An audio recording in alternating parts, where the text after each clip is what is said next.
꽃샘 추위와 함께 코로나가 온 세상을 뒤엎고 있습니다. 아주 추위와 함께 꽁꽁 얼어붙게 만들었습니다. 오늘은 코로나 질병 이야기를 좀 해볼까 합니다. 우리가 방금 봉독한 제서가 바로 약방문이라는 얘기 때문에 오늘 주제는 질병이 인류의 역사를 바꾼다, 이렇게 정했습니다. 우리가 잘 아는 바와 같이 인류의 역사는 질병의 역사입니다.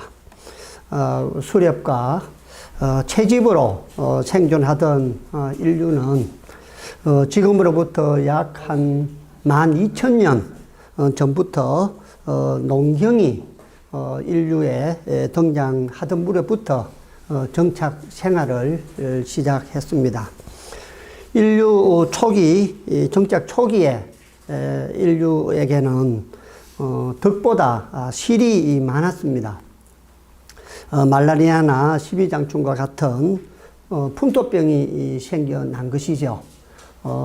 기마민족으로서 이동을 하면서 살 때는 이러한 병균이 없었습니다만은 이제 정착을 하게 됨으로 해서 이러한 질병들이 생겨나기 시작을 했습니다.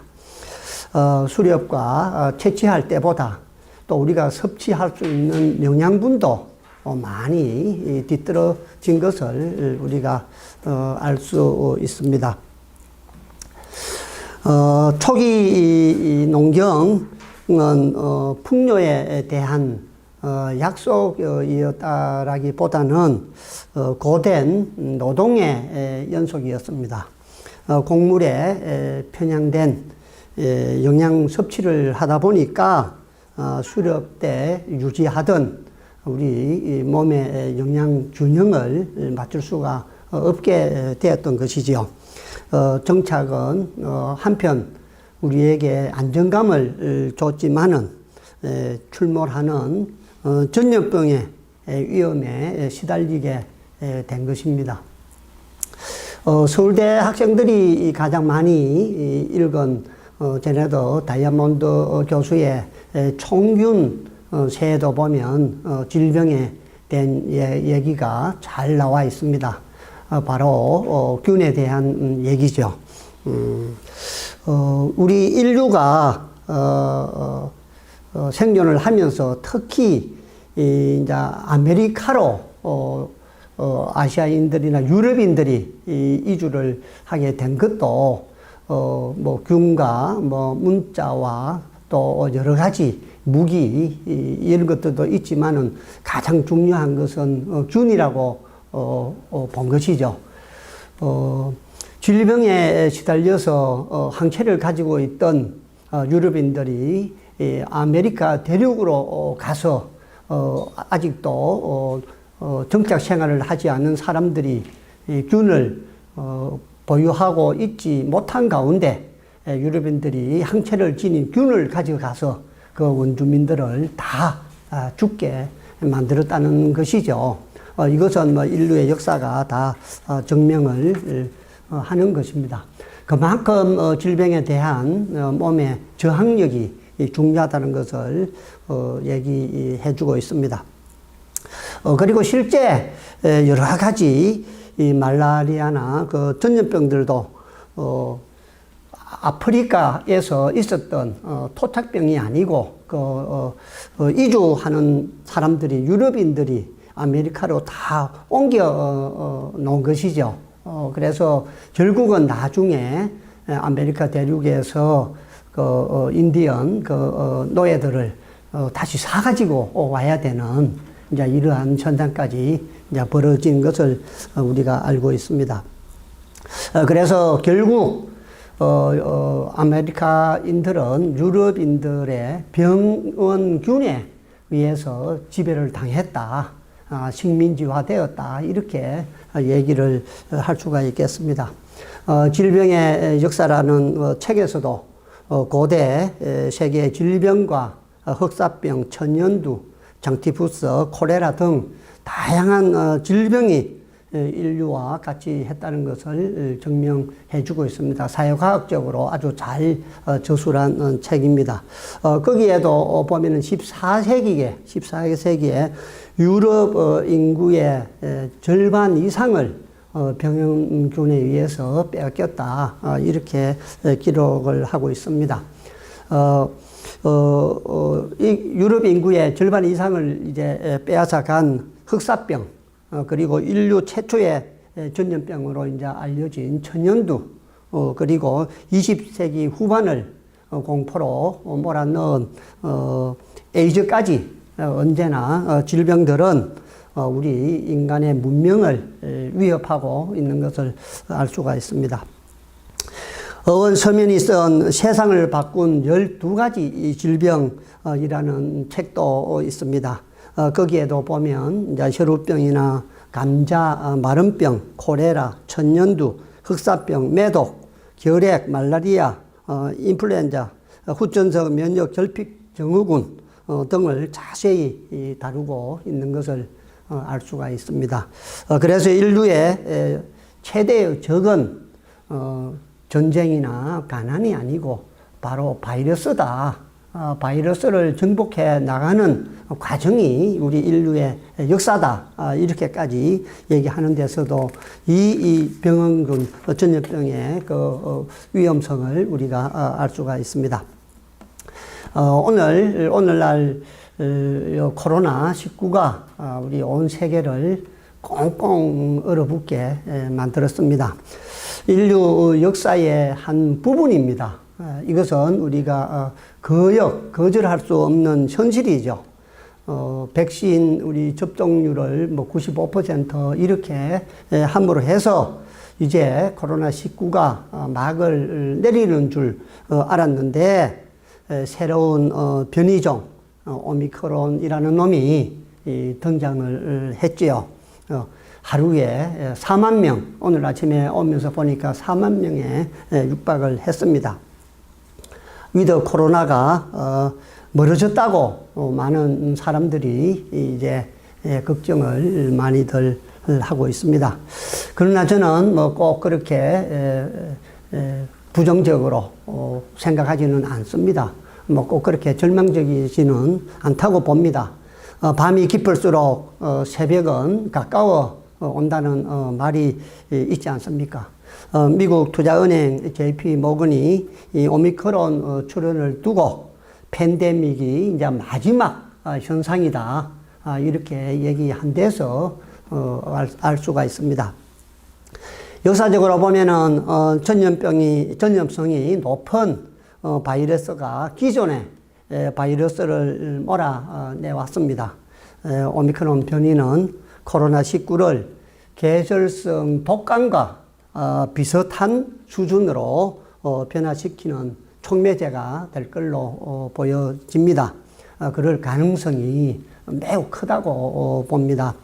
비록 힘들지만 코로나19가 발생한 중국과 또 오미크론을 확산시킨 남아프리카 공화국을 우리가 탓할 필요가 없습니다. 아무 소용이 없습니다. 현실적으로 어떻게 잘 극복할 것인가, 이걸 어떠한 계기의 전환의 변곡점으로 삼을 것인가, 이게 가장 큰 문제라고 생각을 합니다. 다행히도 우리나라는 이를 잘 극복해서 세계가 부러워하는 K 방역 국가가 되었습니다. 일부 사람들은 정부 정책에 대해서 반대 집회 시위도 하고, 또 정부 정책에 대해서 일부 또 법원에 가처분 신청을 내서 받아들여지기도 하고, 또 어떤 사람들은 이 코로나 사태를 정치에 악용하기도 합니다. 그러나 제가 생각할 때는 그거는 다 아무 부질없는 일입니다. 머지않아서 과연 코로나19를 어떻게 잘 마무리할 것인가, 그리고 또 서민경제, 이렇게 부진에 빠진 경제 활성화를 어떻게 시킬 것인가, 이러한 정책 대결이 곧 나올 것이다. 이렇게 생각을 합니다. 지난번에 저희들이 본거와 마찬가지로 후보자들 간에 TV 토론이 활성화된다라면 당연히 이러한 정책 대결의 장이 펼쳐질 걸로 그렇게 저는 생각을 합니다. 우리 경전에도 보면은 이러한 질병에 대한 얘기들이 많이 나오는 것을 알 수 있습니다. 한번 살펴보겠습니다. 대신사께서 주요 천하를 하시면서 보고 듣고 경험하신 내용들을 용담유사 안심가에 12제국 계질운수 다시 개벽 안 읽는가 이렇게 하셨고, 몽중노소 문답가에서 12제국 계질운수 다시 개벽 안 읽는가, 군학가에서는 그 말 저 말 다 던지고 하늘님을 공경하면 아동방 3년 계질 죽을 염려 있을 소냐. 아동방 연능 계질 인물상에 안 읽는가 이렇게 말씀을 하셨습니다. 이렇게 기록하신 걸 보면은 이때가 바로 오늘날 코로나 시대와 같은 상황이 아니었나 이렇게 한번 추측을 해봅니다. 대신사께서는 19세기 민초들이 질병에 대하여 겪고 있는 상황에 대해서 우리나라는 악질이 세상에 가득하여 백성들이 한시도 편할 날이 없으니 이 또한 상해여 운수다라고 하시면서 치료법을 알 수 없는 질병이 사람들의 가슴에 새겨둔 공포와 현실의 삶에서 실제 대신사께서는 하늘님을 공경하면 우리나라의 3년, 여기서 이야기하는 3년은 1859년과 1860년, 1862년을 말한다고 보면 됩니다. 이 기간 동안에 극성을 부리던 콜레라 계질이죠. 콜레라에 걸려 죽을 염려가 없을 것이다. 이렇게 말씀을 하셨습니다. 좀 전에 우리가 봉독한 제서도 마찬가지입니다. 이 식구가 나온 배경이 대선생 주문집에 잘 나와 있습니다. 이 식구만 가지고는 너무 짧고 간단하기 때문에 그 깊은 의미를 우리가 잘 알 수가 없습니다. 무엇을 함축하고 있는지 잘 알 수가 없기 때문에 한번 대선생 주문집에 나와 있는 내용들을 우선 먼저 한번 살펴보겠습니다. 한문으로 되어 있는 그 부분은 생략을 하고 번역된 것만 한번 살펴보면, 이때의 도인들 사이에 풍습이 혼탁하게 크게 번졌다. 남녀노소를 가릴 것 없이 그 섭정 때문에 거의 수도 공부를 폐지한 그러한 상태였습니다. 어떤 도인이 이를 가지고 선생에게 물어보니 선생께서 선생 답할 대답하시기를 돌아가서 소지를 써서 천주에게 호소하라 이렇게 말씀을 하셨습니다. 천주 하느님을 하늘님을 말씀하신다고 보면 되겠습니다. 그리고 비내 사람 박하선이 소문을 듣고 글을 만들어 선생을 찾아와서 뵈니 선생께서 말하기를 선생왈 제서왈이죠. 제서께서 이제 얘기를 하는 겁니다. 덕남군한 실시비난 심화기화 이대추나 오호 희운불행 이렇게 말씀을 하십니다. 이었고 제서를 내리시기를 얻기도 어렵고 구하기도 어렵지만 실로 이는 어려운 게 아니요 마음이 화평하고 기운이 화평해 봄 화평을 기다린다. 시운이 불행하도다라고 말씀을 했습니다. 여기 마지막 부분에 나오는 시운이 불행하도다. 이 내용은 방금 우리가 봉독한 그 제서에는 빠져 있는 내용이 되겠습니다. 이렇게 선생님께서 말씀하신 대선생 주문집에 나와 있는 내용과 그리고 오늘 읽은 내용과는 거의 대등소이한 것을 우리가 알 수 있습니다. 그때 상황을 보면은 풍습에 대해서 도인들은 수훈 선생께서 좋은 약방문을 내어 주실 걸로 이렇게 이제 기대를 하고 있었던 것 같습니다. 그러나 수훈은 도인들에게 집에 돌아가 그대들이 뜻하는 바를 써서 천주님께 호소하라. 그 이상의 좋은 방도가 없다. 이렇게 말한 것입니다. 이때 영예도인 박하선이 자신이 쓴 호소문을 들고 와서 수훈에게 도인들을 대표하여 뭔가 약방문 같은 것을 구했는데 수훈은 이렇게 말씀을 하신 것이죠.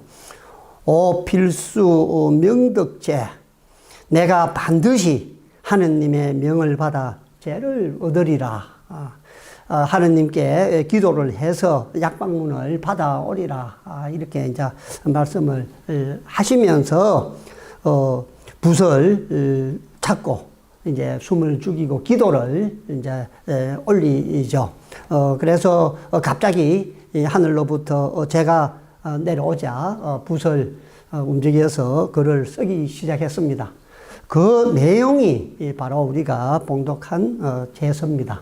그래서 제서는 약방문을 쓰다, 이러한 내용이 의미가 되는 것입니다. 그럼 지금부터 이 제서 내용에 대해서 한번 구체적으로 살펴보겠습니다. 앞에서 언급한 것과 마찬가지로 1863년 개해년이죠.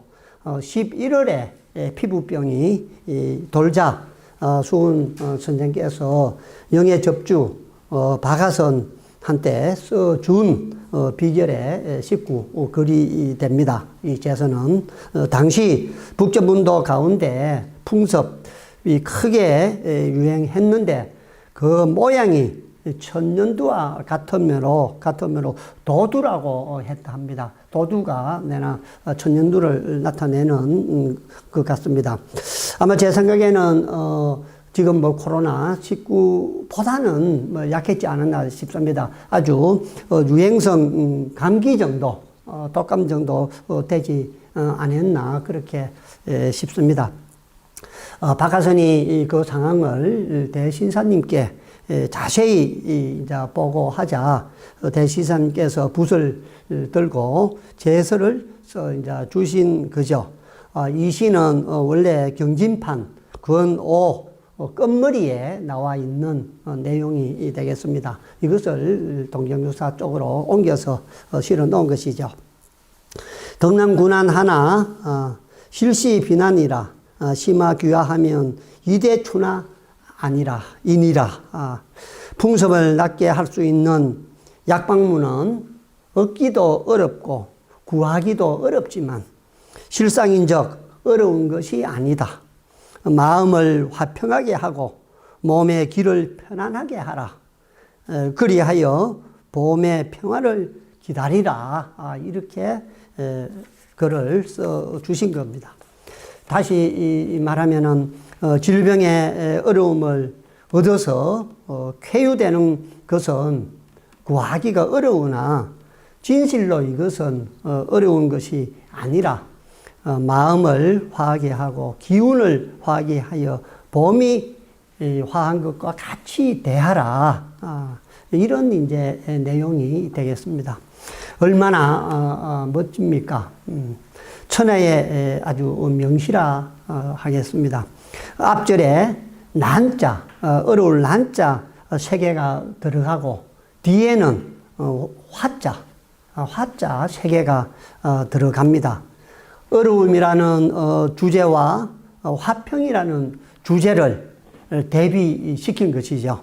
그래서 뒤에 보면 심화, 기화, 춘화 이 쉐마들은 자신의 죽음과 동시에 봄이 온다는 희망, 즉 다시 개벽의 희망을 병마의 어려움과 연관지어 은은하고 강렬하게 표현한 것이라 하겠습니다. 가만히 생각해 보면은 당시는 위생에 대한 개념도 또 시설도 매우 부족했기 때문에 전염병이 창궐 하는데 아주 알맞는 조건을 갖추고 있었을 것입니다.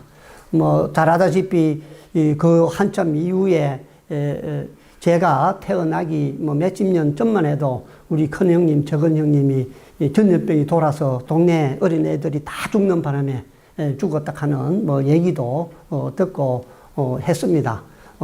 이 일이 있었는지 그건 100년 이후에도 상황이 그랬는데 이때는 오죽했겠습니까? 그때를 생각해 보면 충분히 콜레라 전염병이 돌았을 때의 그 사람들의 두려움 이런 것은 우리가 가히 짐작을 하고 남는다 하겠습니다. 병연체에 대한 그 당시에는 개념도 없고 지식도 아주 부족했습니다. 그래서 이러한 전염병을 신의 징벌로 여기기도 했죠. 저주를 여기기도 했고, 그래서 이것을 퇴치할 수 있는 방법을 주로 주술, 이런 민간 신앙, 이런 데 많이 이제 의존했던 것을 우리는 알 수 있습니다. 그래서 주술은 저는 꼭 나쁜 것이라고만은 보지는 않습니다. 우리 인간의 기륭화복을 초자연적 존재나 신비적인 힘을 빌려 해결하려는 방법의 종교 용어가 주술이 아닌가 이렇게 생각을 합니다. 영어로는 매직이라고 우리가 흔히 이렇게 쓰고 있습니다. 우리가 죽은 사람의 혼을 다시 불러들이기 위해서 지붕 위에 망인의 옷을 던지면서 복이라고 외치는 것, 그리고 또 귀가 밝아지고 귀에 병이 나지 말으라고 우리가 마시는 귀발기술, 또 피부병이 생기지 이제 말으라고 대보름날 새벽에 깨무는 부름 같은 것들이 대표적인 방법이라고 저는 보고 있습니다. 이 밖에도 우리가 마을 입구에 세워놓는 장성, 그리고 출산했을 때 문 앞에 그는 이제 검줄, 전염병이 유행했을 때 개를 잡아서 그 피를 우리가 벽에다가 뿌리는 일들, 또 입춘이 되면 이제 벽 위에 이제 호랑이 같은 이제 그림을 붙이는 거, 동지 때 팥죽을 먹는 거, 이런 것들이 다 하나의 방법, 우리 민간 신앙이라고 봅니다. 특히 이 부적을 또 붙이거나 또 부적을 우리가 몸에 지니고 다니는 거, 이런 것까지 구태여 부정하고 나쁜 것이라고 얘기할 수는 없다고는 봅니다. 다 일종의 주술이지만은 민간 신앙으로서 기복 신앙으로서 자리 잡고 있다고 보면 됩니다. 그렇지만은 대권 후보의 부인이 이런데 심취해가지고 있다는 것은 상당히 좀 불행한 일입니다만은 다 원시적인 종교 이제 형태가 아닌가 이런 생각을 해봅니다. 저는 굿하고 정 보는 것 자체를 욕할 필요는 없다. 우리나라에는 기독교인이나 불교 도들도 사마님적인 이제 신자가 적지 않습니다. 교회나 절에 다니는 사람들도 복을 비는 굿이나 점을 보기도 합니다. 별반 차이가 없는 것이라고 보여지고요.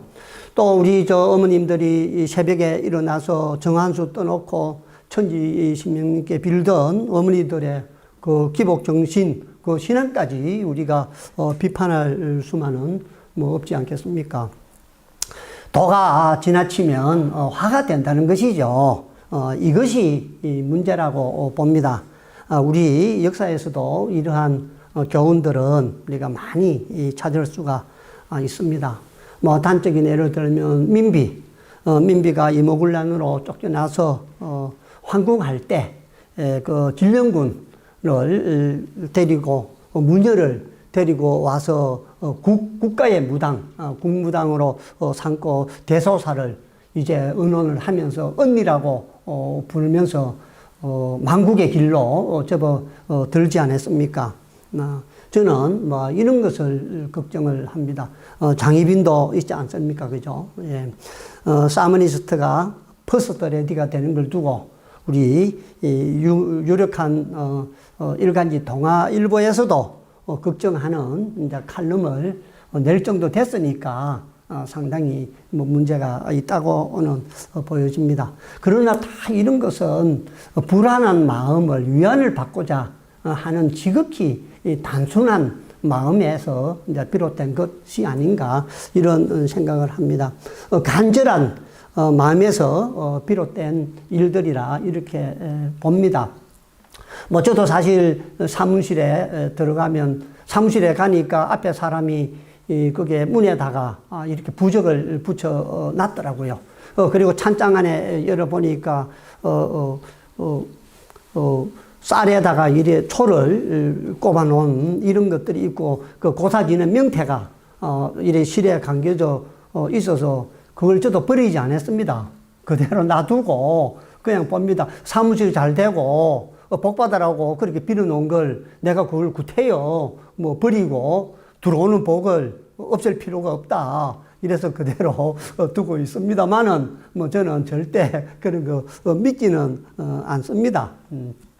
그렇지만은 뭐 이런 것들 다 일종의 마음의 위안을 받기 위해서 그렇게 한 것이 아닌가 싶습니다. 1860년대 대신사께서 이렇게 제서를 날릴 때 그때의 사정이야 오죽했겠습니까? 충분히 뭐 이해가 됩니다.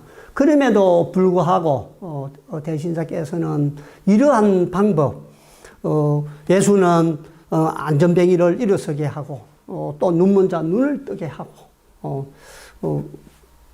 고기 2마리와 빵 2개를 가지고 여러 사람을 이렇게 먹여 살리고 하는 걸 우리가 성경에서 봅니다만은 구태여 우리 대신사께서는 그런 방법을 쓰지 않으시죠. 쓰지 않으시고 다만 약방문을 애타게 구하는 사람들에게 대신사께서는 마음의 평화를 요구하는 것입니다. 아주 얼마나 과학적이고 현실적인 방법입니까? 이것이 하느님이 주는 약방문이라는 것입니다. 마음의 평화가. 아주 저는 뭐 감탄을 거말할 수가 없습니다. 대신사께서 전염병의 성질을 잘 알고 있는 것이죠. 약으로 다스릴 수 없다는 것을 다 알고 있었던 것입니다. 스스로 이 질병이 물려나기를 기다릴 수밖에 없다는 것을 잘 알고 있었다고 봅니다. 매우 현실적이고 합리적인 방법이 아닌가 이런 생각을 합니다. 이런 반면에 어떤 사람들은 이 제서문을 꼭 약방문으로 보지 않고 다르게 해석을 하는 내용들도 이래 글에 나오는 것을 나오는 것을 봤습니다. 처음에 나오는 등난군화는 얻기도 어렵고 구하기도 어렵다고 했는데 여기에 목적어가 없습니다. 그래서 목적어는 당연히 대신사께서 창조하신 동학 천도로 보는 이런 견해가 있습니다. 심화귀환은 나의 마음을 평화롭게 하고 기운을 평화롭게 한다는 뜻으로 여기서 마음은 기운이 이루는 바이며 기운은 마음이 부리는 것이므로 마음과 기운의 관계를 나타낸 글로 해석을 합니다. 이 구절은 마음을 평화롭게 하는 마음 공부, 심학이 바로 동학 천도다. 이렇게 얘기를 하고 있는 것이죠. 그리고 이대춘하는 봄날처럼 평화로운 것이 무엇이겠는가? 봄날의 평화는 자연의 평화를 말합니다. 그러니 그것은 바로 자연을 전개하시는 하느님의 평화를 의미한다. 이 하느님의 평화가 오기를 무턱대고 기다려서는 안 된다. 먼저 내 마음을 평화롭게 하고 내 기운을 평화롭게 해야 하느님의 한없이 큰 평화의 물결이 밀려와 나의 생명과 하나로 융합됨을 말씀하신 것이다. 이리하여 동학천도는 하느님의 평화와 함께하는 지극한 평화의 길을 의미한다. 이렇게 해석을 합니다. 그래서 우리는 우리의 진리는 얻기도 어렵고 구하기도 어렵다고 하지만은 사실은 어려운 것이 아니다. 나의 마음을 평화롭게 하고 나의 기운을 평화롭게 하면서 하느님의 본과 같은 평화를 기다리라. 이렇게 해석을 하는 내용도 봤습니다. 어찌됐든 간에 이 경전에 나타난 질병 내용들은 많은 것을 알 수 있습니다. 그렇기 때문에 이렇게 약방문을 쓰신 걸로 보면 됩니다.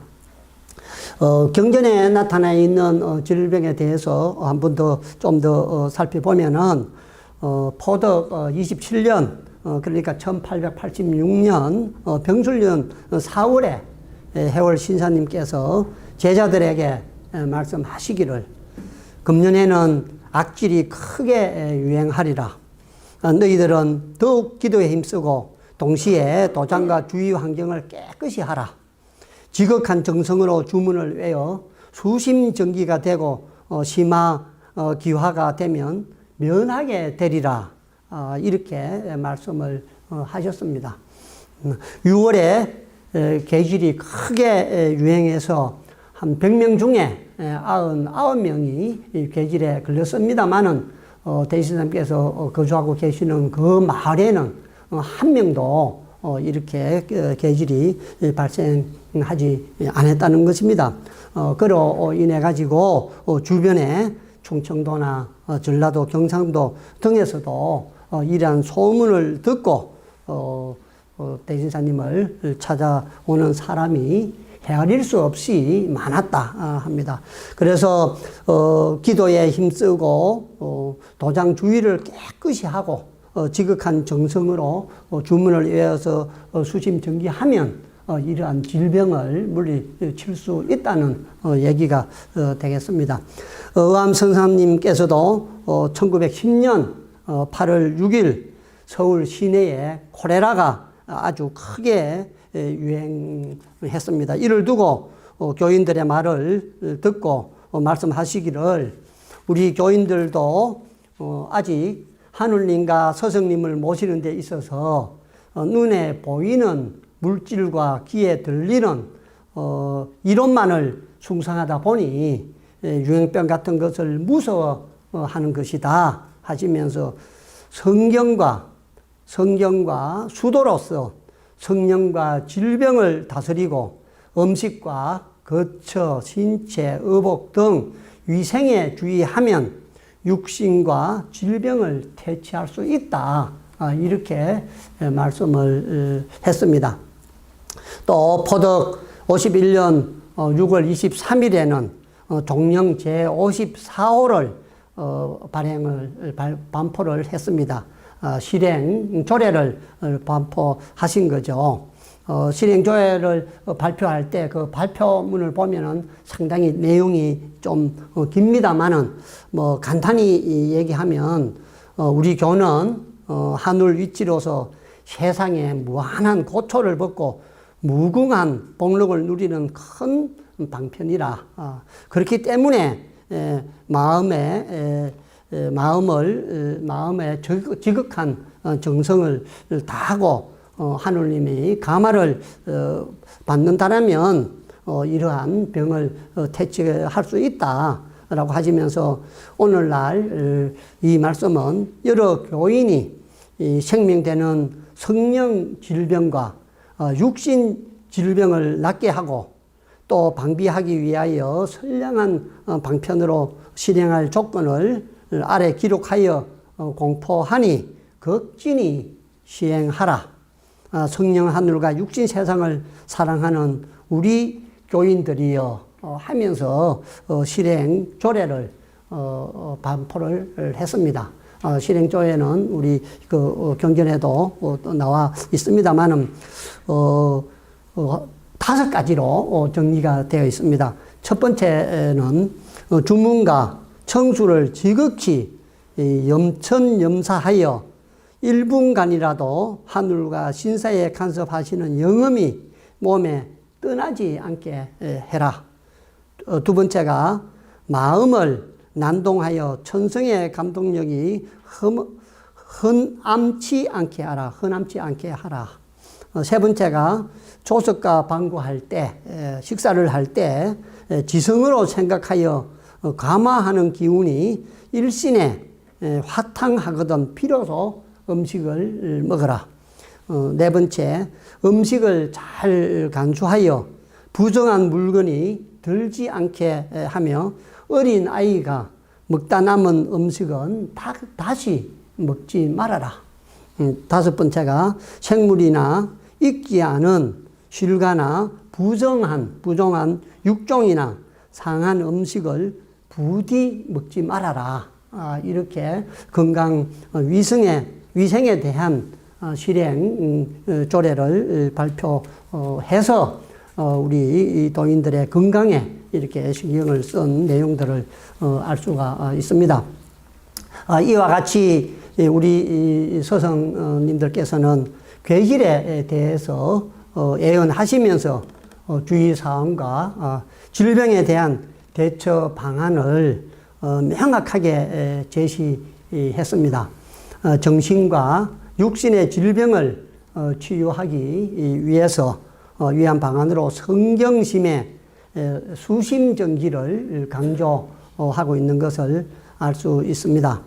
해월 신사님께서는 수심정기를 사람이 능히 그 마음의 근원을 맑게 하고 그 기운 바다를 깨끗이 하면 만진이 더럽히지 않고 용념이 생기지 아니하면 천지의 정신이 전부 한 몸에 들어오는 것이니라. 마음이 맑고 밝지 못하면 그 사람이 우매하고 마음에 티끝이 없으면 그 사람이 현철하느리라 하시면서 등불은 기름을 부은 뒤에야 불빛이 환하게 비치고 거울은 수건을 칠한 뒤에야 물건이 분명히 비치고 그릇은 불에 녹아 단련된 뒤에야 체질이 굳고 좋아지고 사람은 마음에 하느님의 가르침을 얻은 뒤에야 뜻과 생각이 신령한 것이 된다. 이렇게 말씀을 하셨습니다. 이렇게 우리 경전에도 질병에 대한 얘기들이 많이 나오는 것을 알 수가 있습니다.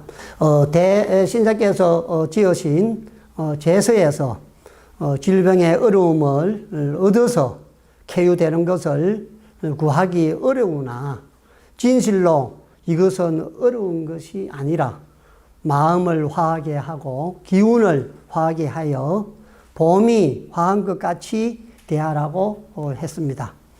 지금은 확진자의 수가 위협적으로 증가하고 있지만은 이제 계절 독감처럼 위드 오미크론을 코미론으로 갈 것입니다. 그렇게 진행될 수밖에 없을 것입니다. 정부에서도 위드 오미크론을 검토하고 있는 줄로 알고 있습니다. 현재 위기를 극복해 가면서 새롭고 혁신적인 공공위생과 의료 시스템, 사회 시스템의 발전이 뒤따를 것입니다. 이러한 발전에는 우리들에게도 새로운 희망을 안겨줄 것입니다. 코로나19가 대한민국의 역사를 새로 쓰고 있습니다. 이제 선진국에 진입해서 4%의 경제 성장을 작년에 또 올렸고 세계에서 OECD 국가 중에서도 가장 높은 성장률을 보였습니다. 또 최근에 수소 산업의 성장, K9 자주포, KF-21 국산 전투기, 한국형 잠수함 수출 아주 대단한 성과입니다. 우리가 무기를 많이 수입하던 데에서 이제 수출을 더 많이 하는 세계 5위 무기 수출국이 되었고 경제도 이제 8위권에 진입을 했습니다. 이러한 국가 발전과 함께 우리 자기 개발에도 매진을 해서 우리 인생도 새로 써야겠습니다. 비록 힘들고 어렵지만은 일상생활 속에서 코로나 극복과 새로운 기회를 맞이하기 위해서 주문과 청수, 시일, 성미, 기도에 열중하고 육신의 건강과 정신의 건강을 위해 항상 수심 정기가 된 상태를 유지하시기 바랍니다. 이것이 질병에 걸리지 않는 면역 체계를 갖추는 것이라 생각을 합니다. 경전의 말씀과 위생 보호장에 따라 제1은 수심, 마음을 지키는 것이고 제2는 정기, 기운을 바르게 하는 것이고 제3은 음식 조절, 음식을 조절하는 것이고 제4는 거처 청결, 거처를 깨끗하고 청결하게 하는 것이라 했습니다. 이를 적극 실천하시기 바랍니다. 오호 시운 불행이라, 오호라 시운이 편치 못하구나. 우리가 당면한 시운이 편치 못하고 불행한 우리의 현실을 직시할 수밖에 없을지라도 봄을 기다려 봅시다. 나의 기운을 평화롭게 하면서 봄꽃이 만발하는 봄을 다 같이 기다려 봅시다. 너무 조급해 하지 말고 코로나 시대를 전화위복의 계기로 삼아 자기 개발에 매진하시길 바라면서 이만 설교를 마치겠습니다. 신고 감사합니다.